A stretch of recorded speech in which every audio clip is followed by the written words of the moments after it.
All right, everybody, welcome back to Real Estate Today. This is the first episode of 2024, baby. We're going to have some fun going through what's going on in the real estate industry this year, because it's going to be a wild ride, and it's going to be a fun one across the board. So, as always, you got three of us here with you, and I'm Jeff Beggins with my brother I'm Craig Beggins.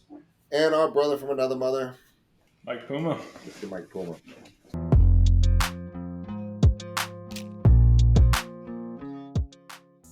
Those of you just tuning in, we're not just a couple of random guys talking about real estate. We've been doing this for 32 years now. 33 years now. This is 33 years. 60, 70,000 transactions, billions and billions and billions sold, and a lot of markets ups and downs and sideways to bring you through. So what we're going to talk about today is we're going through one of the data sources that we use. It's a company called Keeping Current Matters. And some slides just came out. We're talking about different economists, and we're going to give you our twist on it as far as what we see going on. So, Craig, let's talk about this, because I like how the topic is the year of fives. Let's talk about what that means in three. Let's chat about what we see from that aspect. Then we're going to go hit some real charts, some real graphs, and kind of take you guys through what this year is most likely going to look like.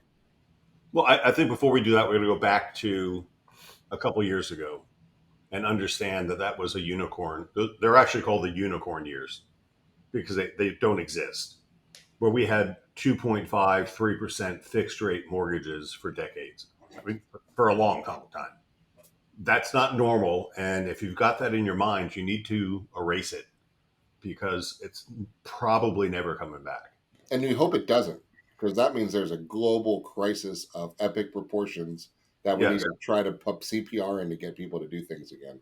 We had the shock handles out. We were trying to pump the economy, and we did. And the problem that we have now is the economy is so damn strong that it makes no sense. I got a report from one of the economists I followed yesterday that said unemployment is incredibly low.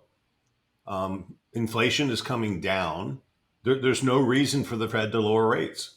And this report kind of shows the same thing. It's not going to happen right away, but they're calling it this year the year in five. So five will be the handle, the first number on mortgage rates, probably around mid-year, right? And they bumped the number of home sale forecasts to 5.5 million, which is a total boost in consumer confidence, because we ended last year thinking it was 4.7 million, but to add another 800,000 sales, that's a big number, right? And now they're saying that 5% will be the approximate rate of home appreciation over the course of the year. So everybody who's thinking foreclosures are coming and house prices are falling, which is what I hear when I talk to my neighbors, that's not the case. There's two fundamental laws. They're called supply and demand, right? And we have a supply problem because we can't build enough houses because we are historically low for the last 10, 15 years, right? And we've got demand, especially in the states like Tennessee, Florida, Texas, where there's zero state income tax, because people are just flocking here by the droves. Now, once again, I think we need to talk about the real estate market, which there is no such thing. And then we have to talk about the micro markets. And within the micro markets of the United States is Florida, Tennessee, and Texas. But within Florida, there's a whole bunch of different micro markets. I read a report the other day. The Villages, which is in Ocala, was the number one selling new home community in the country. They built 2,025 new homes, right? And that exceeded number two by like double the number, right? Tampa had a couple communities in there. We're doing 300 or 400 new homes. But to build 2,000 new homes in one neighborhood, that's the aging population. Villages is a 55 and older community in Ocala, which is about an hour and a half north of where I am. But just hot, growing, crazy stuff. So understand last year, the year before, those were unicorn years. We're coming back to normal, and people are understanding it's going to be normal. So if this year five this holds true, get ready to move. Absolutely. And that's going to be the fun part. So psychologically, everything's consumer confidence, right? We talk about this all the time. And we predicted this last year, that this is going to happen. We're coming into an election year, and we're going to have all kinds of crazy stuff happening, and crazy headlines, weird trickery, a lot of finger pointing, a lot of confusion, a lot of disinformation, a lot of everything that's going to pop into there.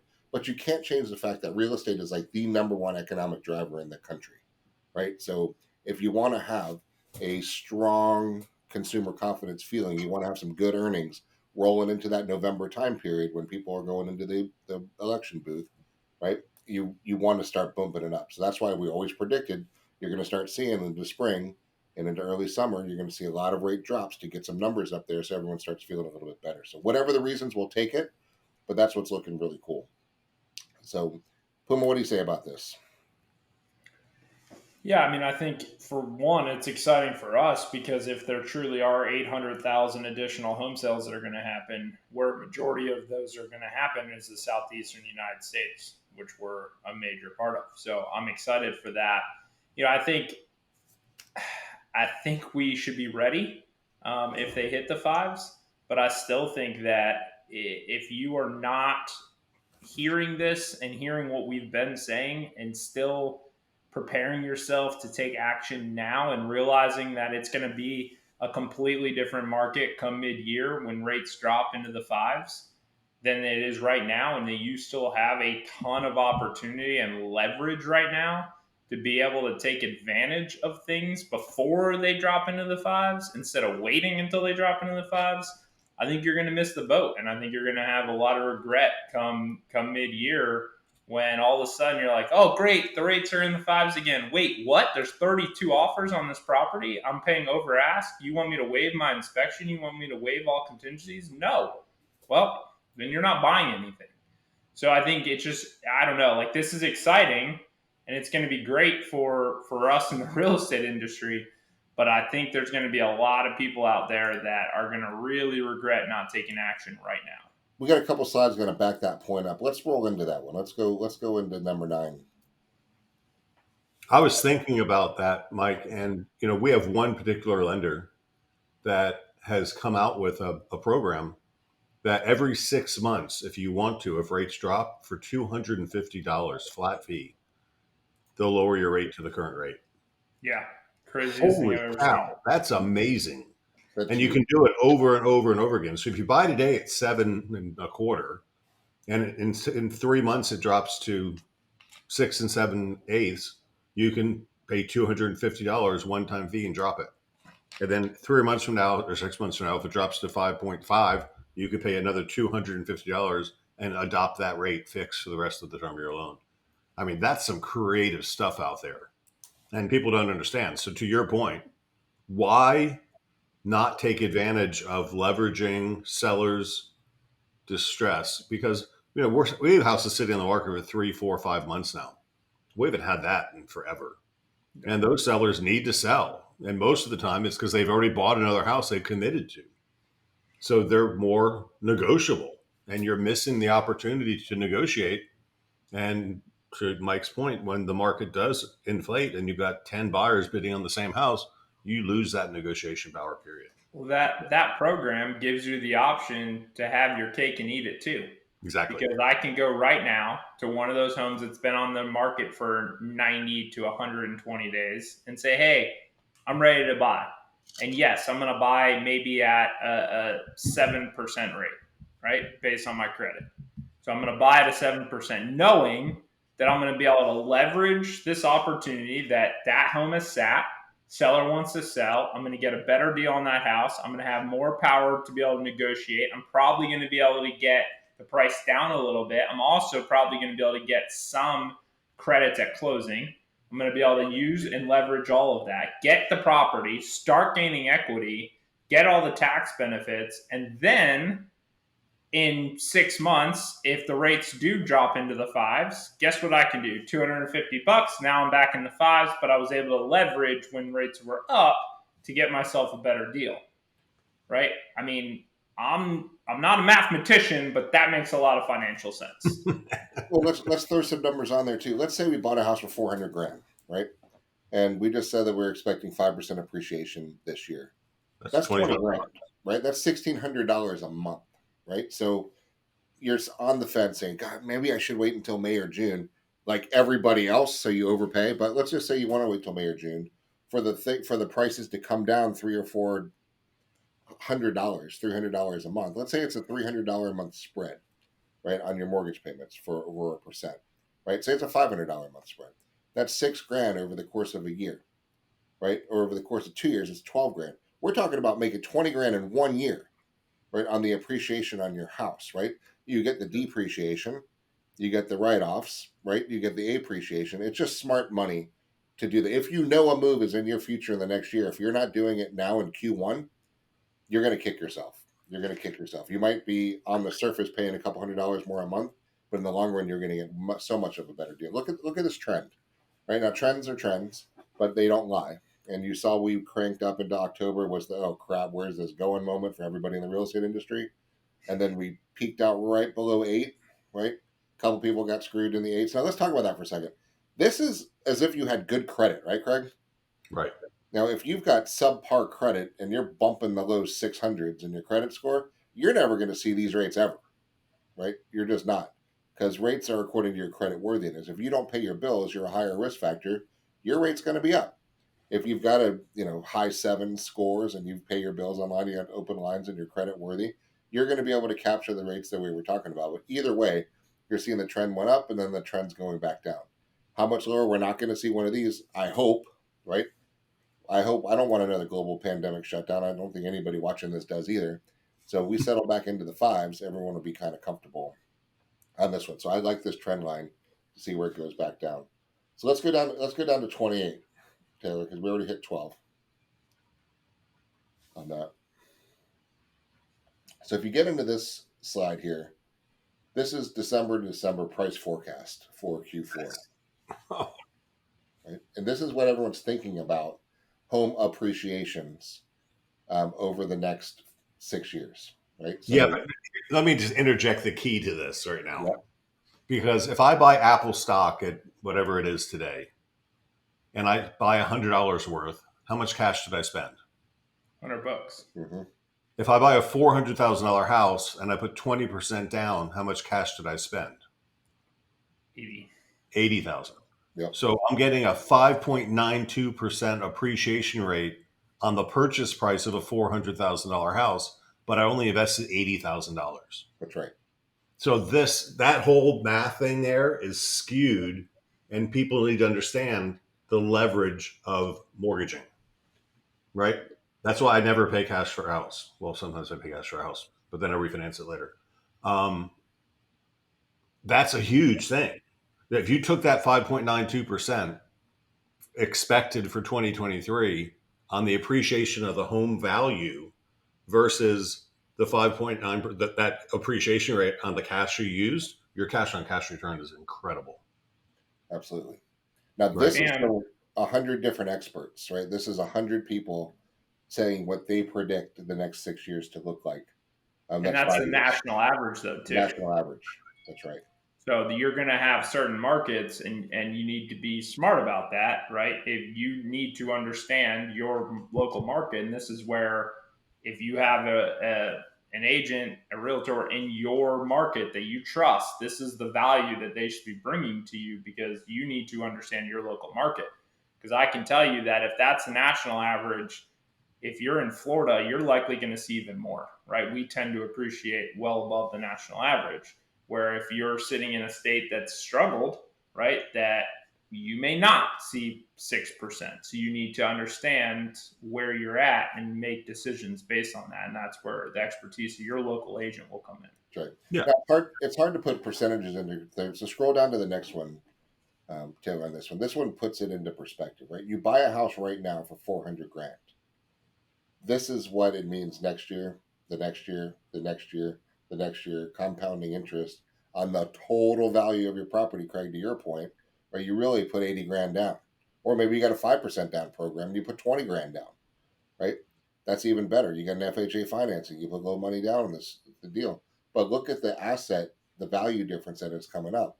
And then as you locked in at 400, you get up to 472 in 5 years from now, you've got some equity that you can now pull out, invest in another piece of property that spits out some cash flow from you and play. So this is just, I like this slide because it really hits it into, now this again, to your point, Mike, this is national averages. You start looking at resort areas and beach towns and and high metro college markets, those type of places around, it's exponentially different than this. Yeah, back to my point again, though. So my $80,000 in 5 years is worth. I've made $72,000 in equity. On your 80. Yeah, on my 80, I doubled my money in 5 years. Plus, what did you write off? Well, plus, what did you write off that year too? Oh, my mortgage interest tax deduction. All right, so My give a realistic ballpark number on that one. So I've got a $400,000 house. I got a $320,000 mortgage. What did I pay monthly in my mortgage payments, and how much of that is depreciable? probably $600 a month would be interest, so $7,200 a year. I wrote off my income taxes. All right, I so wrote now off my I'm at property taxes, which are probably $6,000 or $7,000 a year. I wrote off my insurance. so I've got a $15,000-$20,000 write off every year. Yep. So I wrote At off my 20 grand. 20% tax bracket, that's another $4,000 times 5 years. It's $20,000. I mean, it makes no financial sense not to buy a house with a mortgage. Correct. Dave Ramsey would not agree with me, but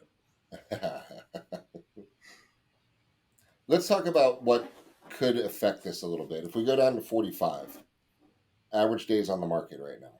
Right. This is something.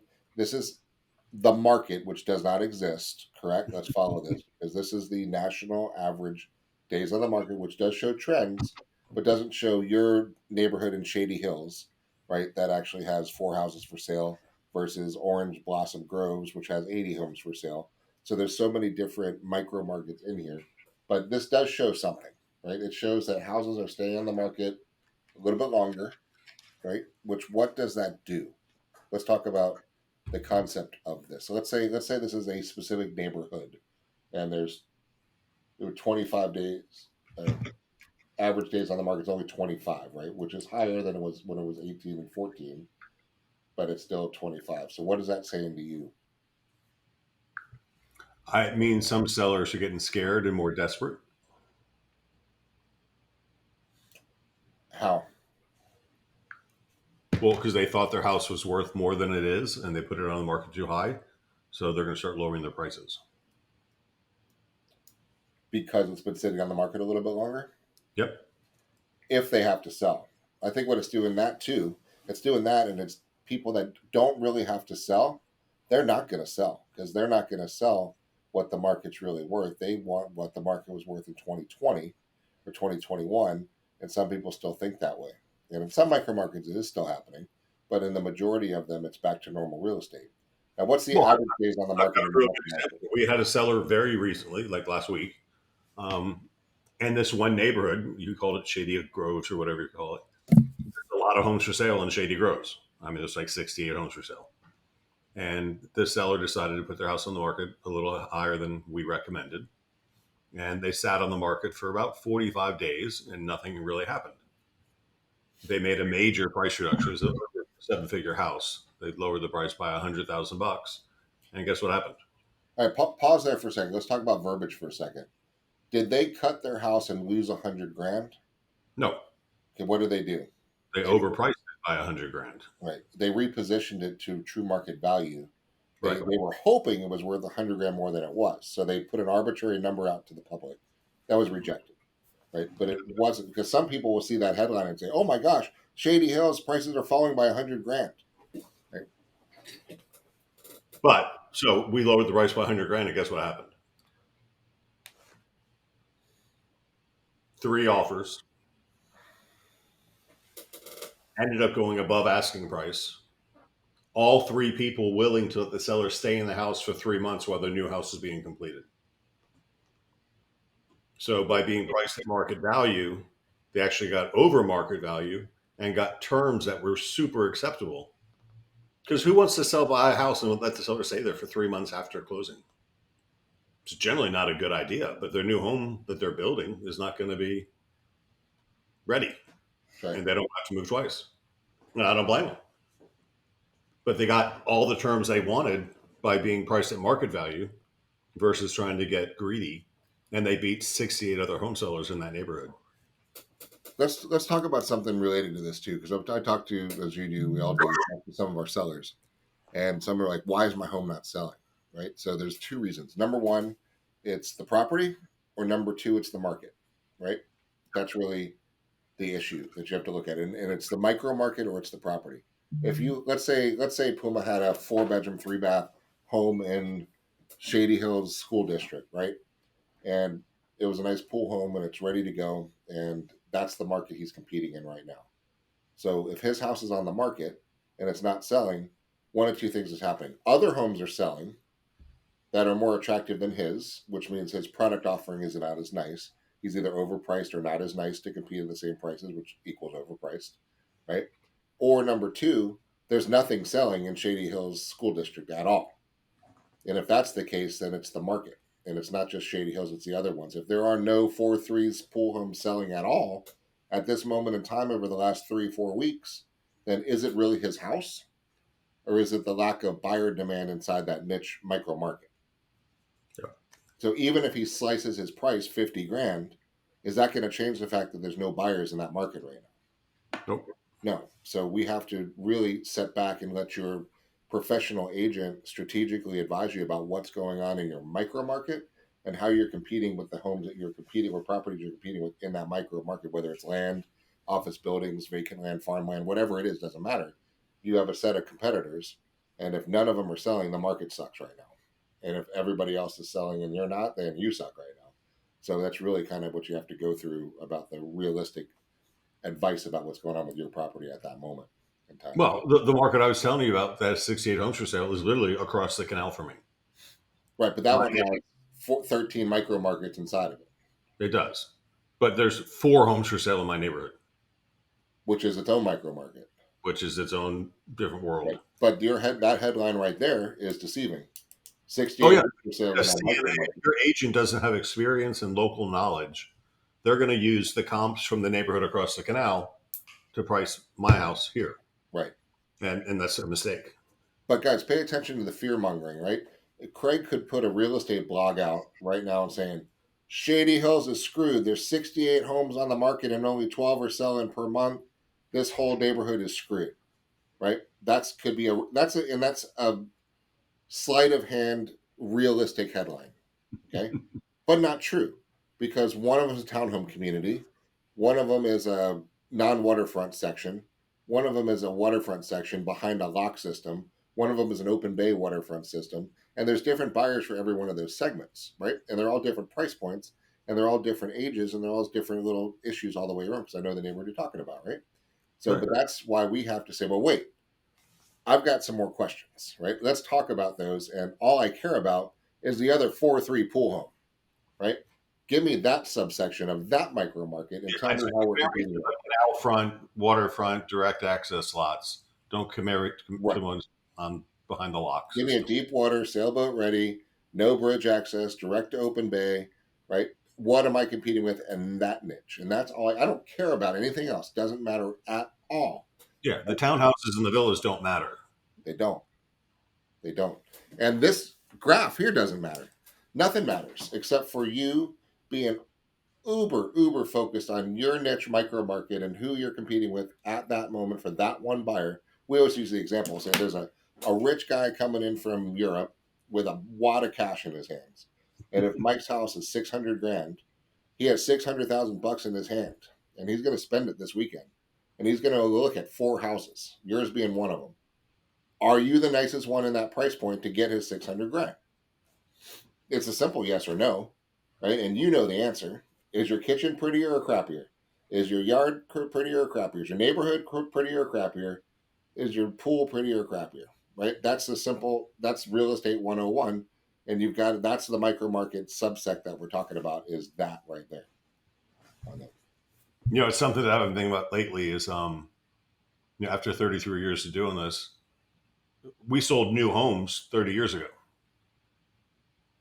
Yep. Well, guess what? They're not new homes anymore. And in case you guys don't know, we have a crisis in Florida with insurance companies, right? If your roof is over 15 years old, you're probably not going to get insurance at a reasonable rate. So you might have to put insurance on. So we have to have these conversations with our sellers and our buyers. So if you're buying a house that's 20 years old, you better plan on putting a new roof on, or you're going to be paying through the nose for insurance. Or if you're a seller, what's up? Or even 10 years old. Or even 10 years old. Yeah, planning on. The roof is great. It doesn't leak. It looks nice. Doesn't matter. Doesn't matter. You got an extra $75,000 to $10,000 bill coming your way. That's going to come off the value of that house. Depending on the house, could be a $50,000 bill, right? Depends on the type of house that you're dealing with. I had a tile roof on mine. It was $78,000. Yep. We've got one going on right now. The house is newer. No, that's not newer. It's remodeled new recently. And it's got 2 flat roof sections and a peak roof section. All of them are functionally great, but they're too old, and the insurance companies will not insure the home unless they're redone. And the seller's like, screw that, I'm not paying for it. The buyer's like, well, somebody has to, and we don't want to come up with an extra 10 grand. So what do? It's a stalemate at that point in time. Somebody's paying. Seller's paying, buyer's paying, or the deal falls apart. And the next buyer comes and seller's paying, buyer's paying, the deal falls apart. And it's just an unfortunate fact of the BS insurance situation that we're facing nationwide at the moment right now. Which is on the mend, by the way, just to be optimistic. Yeah, but not today. Not if you're buying right now. Well, we had 3 new insurers hit the state in the last month. So it's getting there. And our governor put some laws in place that we can't sue insurance companies, which is make it more attractive for insurance companies to come to Florida. So that's getting better. That would be good. All right, next, let's go to the next one. Total home sales. Oh. So this one is an interesting one. So that's existing home sales, that one that you're on there. That means if you made it through 2023, you're a pro. Yeah. 2023 sucked. I mean, it just wasn't good. It was not. But here's the thing. Look at that spike leading up to today, right? We still did 2,000 home sales in 2023.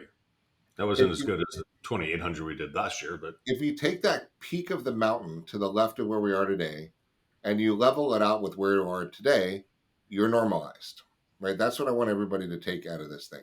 So the market's not down. The market just accelerated the timing in which it was buying. A lot of people that bought in the last year or so, 2 years, weren't planning on buying. They were planning on buying over the next few years, but it was dumb for them not to buy when the market conditions were proper. So they piled on and they pre-bought before they were willing to buy because it was stupid not to, right? That's what you're seeing. And now we're going to go back to the levels pre-bump, and that's where we're going to level out. But we're right now, we have to absorb that super bump, right? So that's why we're going to be lower than the super bump to level out, and then we're going to be normal with the rest of the market. It's not going to take rocket science to figure this out, guys, right? So right now is the time when the market is slower, right? So you as a buyer have much better buying power than you're going to have in the normal times, and you have none when in the crazy times. But you're going to have a whole bunch of people are sitting right now on the pause button, and their finger is hovering over the play button, right? And the next chart, the next graph will probably show that. If we pop into 50, are we on that one? I just had an analogy. Let's say I have a 3-cup measuring cup, and then I've got a 2-cup measuring cup. Right? I've got 3 cups worth of buyers, and I pour it into the 2-cup measuring cup. I'm going to fill that up real quick, and the rest is going to spill over. Yeah. And that's what happened. We just overfilled. We did the reverse. We took our 2-cup measuring cup, we poured it into a 3-cup measuring cup and had excess. And now we've got a deficient number. That's right. Taylor, hit 14. Go back up to 14 for a second. I skipped over that one because I think this really drives us home. These are the lock-in people, right? These are people that lock themselves into their own homes. And this is the telling story. Right now, if you have an interest rate less than 3%, it's going to take an act of God to have you to sell because it doesn't make any financial sense. Now, this is where you could rent it for more than your mortgage payment. So correct. Unless you have death, debt, divorce, diamonds, you're getting engaged, you're having kids, you're getting married, something's happened health-wise, there's no reason for you to sell. It's not on your horizon unless life smacks you in the face, right? Other than that, you're not selling, not doing it. If you're sitting in the a little over 3 to 4%, you're probably not selling for the same reasons, unless life smacks you in the face. Which is like 70% of the population. Yeah, look at that. Look at the pie chart. That's a huge number. So if you're talking about the supply problem we have, that's the definition of why we have a supply problem. Because they're sitting on pause. Their Yep. fingers aren't even on the play button. They're not going. There's no intention of purchasing unless something's forced into their world. That's it. 4 to 5%ers, they'll think about it. It's in the realm of possibility, right? I don't want to, but I kind Their of would. house is older, their insurance is high, their taxes are high. They can buy a new home with lower insurance and lower taxes and probably end up not costing any more money and have a newer house. It might be a couple $100 more a month, right? But it's offset by a huge water heater or the roof or all that stuff. right. But here's the thing: they're sitting on equity. They could pull a call. I was talking to one of my neighbors last night about this one, right? He's talking about buying, doesn't want to buy, doesn't want to build, building costs are high. Should I buy a new house? Interest rates are too high. I think I'm going to stay where I am, but I don't like where I am. That whole thing goes back and forth, right? It's an endless loop cycle. And so, but why would you think about it? You're not thinking about it the right way, right? I'll give you an example of what we're talking about. His house is worth probably $650, right? He wants to rebuild a new house on that lot. Okay. So that lot is you put a new home on it. He wants to build about a 1,500 square foot, nothing crazy, just elevated, nice 3-2 home or with a little rooftop. The insurance, the prices are coming back 800, 900,000 construction cost, right? 600 bucks a foot to build a new house. Prices are out of control. And that's just what it's costing right now. So the idea is, well, have you thought about just buying? There's another house down the street for $1.3 million. No, I can never do that. So, well, why? Let's think this through. You're sitting on crazy equity on your home, probably $500,000 in equity. Drop that down on the $1.3 million home. You were gonna put 700 grand down on a new mortgage anyway on that property, and you were going to have to go rent something else for a year to 18 months while you built anyway at 5 or 6 grand a month, right? That you were going to flush down the toilet. So now throw that on top of your equity onto this new property that's already built. You can move in next week. And what did you actually save? Now, maybe you're going to be up a few $100s a month than you want it to be, but look what you now have. Compound that with an extra 5% interest appreciation every year, plus the depreciation at a higher level. You got to holistically look at the entire picture to decide what you want to go do. Right, and that's what people need to start doing. So they're in the they're in the different scenario because they're in a position where they're tired of living with the way that they're living right now. Right, but back to this pie chart, 4 to 5%. They're thinking about it. They're not inclined, but they're tempted. Right, they see that new house and it's exciting. That's where these guys are. 5 to 6. It's almost a spread. What are you talking? $50 a month difference. That's like don't go out for dinner one night difference. You're like, all right, I might go buy a new house now. These are the guys that send the showing time numbers up. These are the guys that are up on Zillow. These are the guys that are clicking through the Redfins, the Realtor.coms. They're starting to look at houses again. They don't have to, but they're in that market. They're the ones showing up to open houses. That's what's going on. And then over 6%, they're moving because it's irrelevant to them, right? They're actually going to start saving money. It's a lateral move. So as these rates start to adjust, you're going to start seeing this. When we get into the 5s to below the 6 number, you're going to get into the probably yeses. And when the majority of the marketplace gets into probably yeses, you're going to have a ton of listings hit the market because they decided they want to go move to that other house down the street. So the smart buyers right now, why would you possibly wait for the rest of the world to jump into the probably buying 2 now range when right now they're in the not buying right now range? It doesn't make any. It's coming. There's no secret. It's not like we think this might come. This is 100% coming and it's going to happen. And this is January. It's going to come in the next 5 months. So you have 4 months to be smart and have less competition and get a really good buy, or you're going to be jumping in and you're going to have to remove your appraisal, your contingencies, your appraisal contingencies are gone. You're not going to get any repairs. You're going to be competing with 3 or 4 offers. There's going to be 18 people at the same open house, and it's going to be stressful. So that's what I'm excited about, are the smart ones now that are going to make the leap.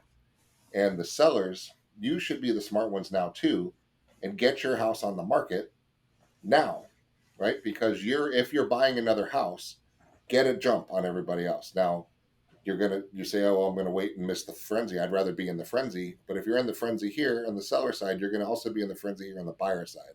So you got to really start to think. If a house comes up that you like, snatch it, right? Snatch it. Just go after it, and don't be penny wise, dollar foolish, right? Just go get it. So keep looking. Set yourself up on searches. See what's going on. When you see a house, get your butt moving. Throw it under contract, because you can get a contract now contingent on the sale of your home today. You're not going to get that in May. No shot. The other challenge, though, is when May comes, I mean, I don't think we even understand how crazy the competition will be, because what you're also going to see is the majority of this graph right here. If you're in the 3 to 4 or under 3, you're not likely wanting to sell your house. But what are you doing? Well, you have more equity built because your mortgage is lower, so the home's appreciating even faster. So I have more equity than anyone. So what are a lot of those people doing? Well, a lot of those people are going to say, yeah, I'm not selling my house, but I sure as hell will go buy something with the equity, especially when the rates drop into 5%. So if I'm sitting there saying, I don't need to worry about selling my house, but I'll go buy something as soon as the rates make it attractive to buy an investment property. Now, I would still argue that if you are one of those people, you should still be looking right now and leveraging the fact that I love buying investment property because there's no emotion attached. It is a math equation. How much is this going to cost me? What is it going to bring in from an income perspective? If the income is more, I don't give a shit if the rate's 15%. Can I make money? And if I can make money when the rate's at 7 or 8% or 9% or 10%, then when that rate drops down and I can get maybe refinance into the 5, 6, 7s, now I'm making even more money. Great. But the bottom line is, can it cash flow? And you're going to have a large amount of people, not only the people buying and selling. The problem with that is they're not even creating any sort of inventory because they're not selling. All they're doing is buying. So you have even more buyers that I think are going to enter the market here. And so that is going to be chaos. It is absolutely going to be chaos if you're waiting. I agree. So the takeaway here, guys, is this is what's coming. And we're telling you it's coming. And all the industry experts are saying it's coming. And we know it's coming. So if we can do anything for you, it's to nudge you, right? And nudge you. And if the move is in your future and a nice property comes up that you'd like to move to, go, jump now, right? Put your home on the market, go buy another one, right? If you're renting, then just get your ass in a new house anyway, just right now. And then it's only going to get better from here in the very near term. So this is the time to get things going. So that's what we want to show you, because this is going to be a phenomenal year. You've got probably 4 months left of an interesting buyer slanted market that's dwindling by the hour, guys. So get in there and take advantage of it. Because if you're a seller, you're also a buyer, most likely, unless you have an extra home that you inherited. Then you might be, and you might want to wait, right? If you don't need to move into a new home, you'll probably get more for your home in May, June than you are right now. That's the fact. Yeah, Jeff, I want to qualify that because it's a pet peeve of mine. Yep. Your home has to be attractive to a buyer, right? Yep. Let's face it. Most buyers have limited cash, so they're not prepared for putting on a new roof, putting on a new water heater, updating the kitchen, anything else, a new AC system. If your AC system's over 15 years, we're not going to get you insured, right? So if you're going to put your house on the market, talk to your agent, talk to your insurance agent, talk to your loan professional, find out what it's going to take to make your house as marketable as possible. Because most buyers are limited on their cash down payment, right? So the house I mentioned earlier, we actually had the seller put a new roof on the house. Yep. It was only 15 years old. It wasn't leaking, but they put a new roof on anyway. So the insurance company insurance was dropping down to $1,500 a year instead of $3,500 a year. That's a huge savings to a buyer, right? So you got to kind of consider the cost of owning your house. And a lot of us, well, I'll say it anyway. You know, we bought our houses a long time ago, and in Florida, we have something called the Save Our Homes Tax Act. So your price appreciation for your assessed value was limited to 3% a year. So let's say you bought your house for 200 grand 10 years ago. it can't go up more than 3%, $6,000 a year. Well, now your $200,000 house is worth $500,000. The new buyer is going to be paying $10,000 a year in property tax, where you're only paying two. So I think the word is empathy. We have to understand what a new buyer is going to have to pay for your current home, because it's a totally different situation than what you're in right now. Right. So this turnover a good asset, and those are the ones that are selling. That's right. Right. So I just wanted to say that, because sometimes the agents don't have the courage to say it, but it needs to be said. Yes, it is a product that's going to the market, and make it as shiny and pretty as you can so it's appealing to the masses. That's it. Yeah, pretend you're in Publix, right? And there's a can of beans. I love that story we always tell, right? Where do they put the dented cans? In the clearance section. In the clearance section on the bottom shelf, right? Where's the premium organic non-G, whatever you call it? Top shelf gold can, bright shiny label. Yeah, and it costs more. Make yours the top shelf product, and it will sell quicker and faster and for more money.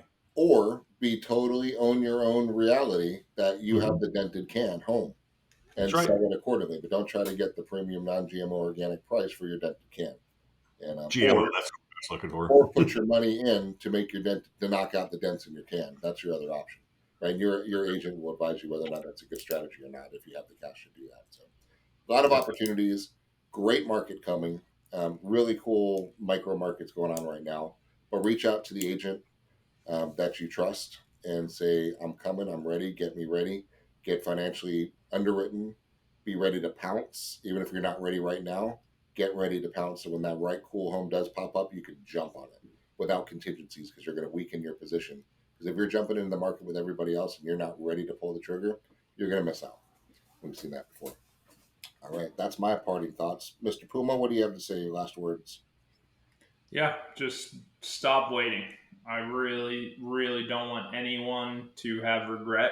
And I think a lot of people are going to have regret in 6 months' time. So if I can wish anything for you as you kick off this new year, it's just to get out, do it, stop waiting, stop debating, and take some action. And I think that way you will not have any regrets come May or June.